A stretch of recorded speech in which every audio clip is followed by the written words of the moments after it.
ازيكم يا حلوين؟ يا رب تكونوا بخير. فيديو جديد، فيديو كل اسبوع، مشتريات الاسبوع، خضار او فاكهه او اي حاجه ناقصه البيت من العطاره وكده. تعالوا معايا نشوفوا. جايبه كمان منظفات، فتعالوا معايا نشوف ايه انا جبت ايه. ابتدي اول حاجه بالفاكهه. جبت الكنتالوب. مش عارفه الكيلو بقى واصل لكام. محمد اللي جايب، انا مش جايب طبعا. محمد جايب كل الحاجات دي بالليل. هو هيبقى عنده ضغط شغل، فجاب الحاجات دي وجاي بالليل. فايه قلت اصورها معاكم قبل ما اشيلها.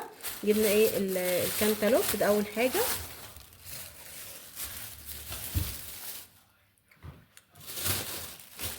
تاني حاجة موز، بس هو مستوي شوية. او مش عارفة بقى كيلو بقى بكام. موز غالي برضو اليومين دول، مش سعره مش اللي هو يعني. فلسه طبعا ابقى افضيه في اي طبق او اي حاجة عشان خاطر ما يستويش.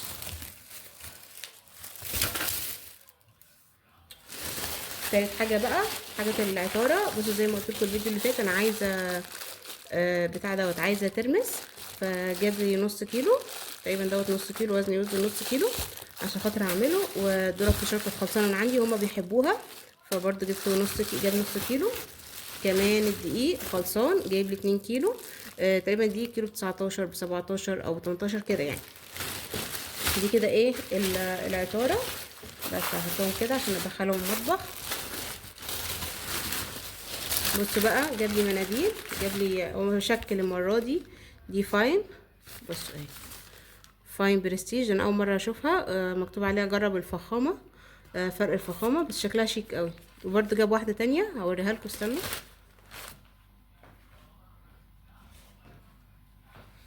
دي سوفت روز. بصوا بحب الشكل بتاعها ده قوي. بحب اي علبه ببقى بجيبها وفيها ورد بسيبها زي ما هي، مش بدخلها جوه علبه المناديل. يعني لو هي يعني هي عندي علبه المناديل، بس لو هي فيها ورد بروح سيبها زي ما هي كده. بخلي علبه المناديل احط فيها المناديل، اشيل منها مناديل واحطها جواها. واخلي دي كده برضو قدامي عشان بحب شكل الورد قوي. وبرضو دي شكلها شيك جدا برضو. احطهم في الصاله كلهم دول، احطهم في الصاله. او ممكن اخد واحده اوضه النوم وواحده للصاله. بس الصراحه شكلهم حلو قوي المره دي. بس معرفش بكام الاسعار بقى، لان هو جايب هو الحاجه وانا نايمه. المفاجاه بقى الكبرى اللي جايبها لي، اللي قايله له عليها من بدري. بصوا بقى دول كده. ده بصوا شايفين بوتاجاز الكهرباء. كنت قايله له عليه ان احنا عندنا انبوبه. فطبعا هو بيشيلها 3 ادوار، بيطلعها 3 ادوار. فانا كنت عايزه اخف الضغط على الانبوبه يعني. هي كيكه لسه برضو هنستخدمه بوتاجاز الغاز لا غنى عنه. وهو كمان اكبر من ده بكتير. ده عينين بس. حتى انا قلت له ممكن تجيب عين واحده تساعد معانا في الكهرباء، فعشان ما يشيلش الانبوبه كل شويه لحد ما نركب غاز. فجابها، كنت قايله له عليه من فتره. فتعالوا نشوفوا. اسمه جوكي. مكتوب عليه 2000 واط. فتعالوا نشوفه كده. بسم الله الرحمن الرحيم. بصوا ده كده العيون اهي. من هنا اهي عينين. تمام. وادي الزرار بتاعه ده، الاوف بتاعه. وفيه درجات 1 و2 و3. شايفين؟ وهنا برضو عليه درجات اهو. وهو لونه ابيض كده، شكله شيك الصراحه. اللون الابيض ده حلو قوي.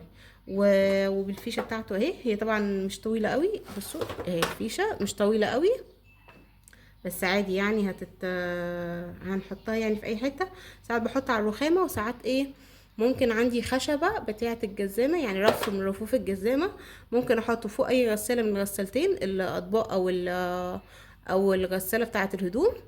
وبتاع دوت واستخدمه. عشان خاطر انا كنت الاول حطاه في زمان. كان عندي واحد اصلا متجوزه بيه وباظ، يعني قعد معايا 3 سنين استخدمته وبعد كده باظ.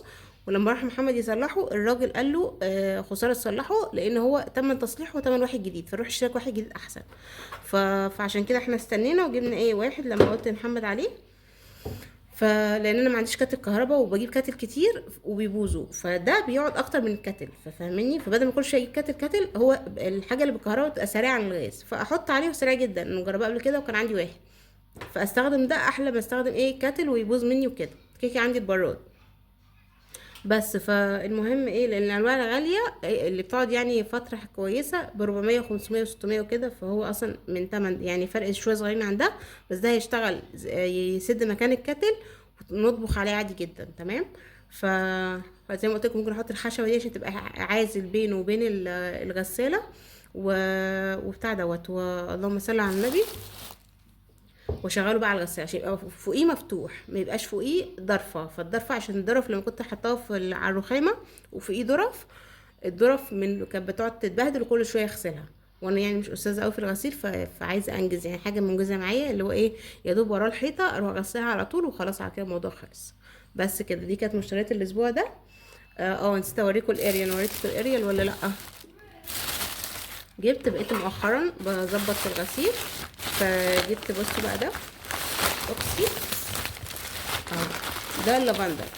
انا قلت لمحمد يجيب لي باسمه ايه، عطر الشرق، اسمه كده عطر الشرق، ريحته خطيره، بس هو تقريبا ما لقاش، بس لان انا كنت جايبه منه كيس صغير وريحته تحفه، ريحته بتنعش جدا، ده انا بفكر اعمل منه بخاخه ابقى لمع بيها كده مثلا في التويليت او في الريسبشن، زي مثلا السفره، انا عايزه المع النهارده السفره والنيش وكده، من كتر ما ريحته حلوه، فاهماني؟ بس هو خلص عني، ممكن ابقى اجيب منه بقى كيس اللي هو كيس ابو 15 جنيه الصغير ده، لان انا بقيت بنقع في الغساله، بقيت بشغل على الدوره العاليه الغسيل الابيض والالوان، على الدوره اللي هي فيها درجه حراره 95، بسحب منها الميه السخنه لمده مثلا 10 دقايق، يكون الغسيل اتملى ميه ويكون فيه المسحوق، وبعد اروح نقعاه 3 4 ساعات، وبعد كده اشغل على الدوره اللي فيها 60 درجه حراره، درجه الحراره بتاعتها 60 يعني، تشتغل لمده ساعه، فبحطها، بقت اليومين دول مطلعه لي الغسيل زي الفل، ما بيطلعش بقى فيه بقع، ما بيطلعش الابيض مصفر كده زي زمان، لان انا كنت ايه يعني بزهق من مواضيع الغسيل، فوصلت الحال ده مؤخرا. وطبعا المسحوق البودره احلى بكتير من مسحوق الجل، الجل احلى للحاجات اللي ما فيهاش بهدله، فاهماني؟ او الغوامق عشان يحافظ على لونها، فانا عندي فسايباه للغوامق، فقلت هجيب ده الابيض، وكمان حرك عشان طبعا ايه الدرج بيكتل عندي، مش عارفه عندكم انتوا كده، بس اغلبيه الغسالات بتشتغل شويه كويس، وبعد كده بعد فتره الدرج بيكتل في المسحوق، وزمان جربت احط المسحوق دوت برضو في الغساله كده، كان بيطير ويجي على الباب، ما كانش بيتعمل. فشفت بقى ايه فيديو اجنبي ان هي بتجيب المسحوق البودره وتحط عليه شويه ميه وتعمله كور كده زي ما احنا بنعمل مثلا كفته، وخلاص وتعبيه في بطرمان عندها، وكل ما تعوز تغسل بتحط كوره. فطبعا برضو فكره الكوره دي، انا مش عندي الغسيل كله ماشي بمقاس معين، يعني مش بعمل الغساله كلها، اصلا الغسالات مش عندي في الابيض خالص وفي الفواتح، انا عندي اغلبيه اللبس غوامق، والابيض والفاتح شويه كده. فطبعا انا وصلت حل تاني بقى ان انا احط كميه البودره اللي انا عايزاها في الغساله قبل ما احط الغسيل، انا غساله اوتوماتيك، مش فوق مش من فوق، لا الاوتوماتيك العاديه. ف فبتاع دوت، فبفتح الباب واحط شويه المسحوق اللي انا عايزاهم، واصب عليه، يا اما بقى عايزه تحطي كلوركس الوان حطيه، هيكتمه مش هيعمل، لو انت بتستخدمي كلوركس الوان ده اللي ناوي اجيبه يعني، بس هجيبه سايب مش هجيبه بقى الغالي، لان كفايه دوت غالي، فهجيب كلوركس الوان سايب اللي هو اللتر ب5 جنيه. بحط ساعات خل، وبحط ساعات ميه سخنه او ميه بارده، المهم اي حاجه تطفيه ما تخلوش يطير، فاهماني؟ بس بقى كده، ده حل جامد وماشي معاه بقى لي اهو اسبوعين وزي الفل ومظبطني. ساعات افصل الابيض والالوان اعمل كل دوره لوحدها، لو لقيت الابيض كتير ومستاهل، لو مثلا تيشرتين او كده بروح حطاهم كلهم مره واحده مع الالوان الفاتحه، وبيطلع برضه حلو كويس، مفيهوش اي حاجه، والابيض بيطلع حلو جدا.